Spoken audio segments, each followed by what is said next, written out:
अच्छा, इस बीच में अगर हमने डिंपल यादव का जिक्र कर लिया, बीजेपी सीएम चेहरे को लेकर चर्चा कर ली, अपर्णा यादव की चर्चा करनी भी जरूरी हो जाती है, क्योंकि शुरुआत में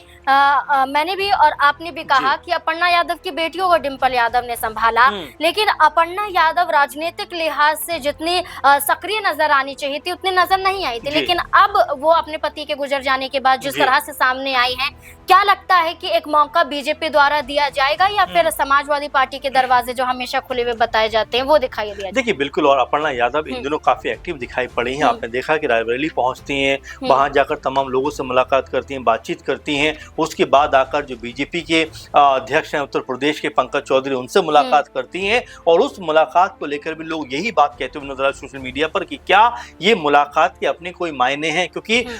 जो है रायबरेली के दौरे के अचानक बाद उन्होंने जिस तरह से पंकज चौधरी से मुलाकात की है उसके भी सियासी मायने निकल के सामने आए कि क्या रायबरेली के किसी सीट से तो अपर्णा यादव को टिकट नहीं दिया जा रहा है। यानी कि देखिए कयासबाजियां शुरू हो गई हैं, क्योंकि अब राजनीतिक माहौल कहीं ना कहीं अब उत्तर प्रदेश में बनता हुआ दिखाई देता है, और ऐसे में तमाम जो लोग हैं, तमाम जो नेता हैं, या तो वो समीकरण बना रहे हैं या फिर उन समीकरणों को सेट करने का प्रयास कर रहे हैं ताकि उनको आने वाले चुनाव के दौरान फायदा मिल सके। तो हो सकता है अपर्णा यादव, क्योंकि उनको लेकर ये भी कहा गया कि क्या वो सपा में वापसी कर सकते हैं, लेकिन उनका रुख देखकर ऐसा नहीं लगता, क्योंकि उन्होंने जब रायबरेली गई थी तो एक बड़ा बयान दिया था कि जिस तरह से विपक्ष के लोग संसद नहीं चलने दे रहे हैं, गतिरोध उत्पन्न कर रहे हैं, जनता को इन चेहरों को चिन्हित कर लेना चाहिए, और जब चुनाव हो तो इनको हराकर संसद से बाहर कर देना चाहिए। बाकायदा उन्होंने राहुल गांधी का नाम लिया था और समूचे विपक्ष को उन्होंने इसको लेकर घेरा था। तो ऐसे में आप देख रहे हैं कि लगातार न सिर्फ बयानबाजी कर रही हैं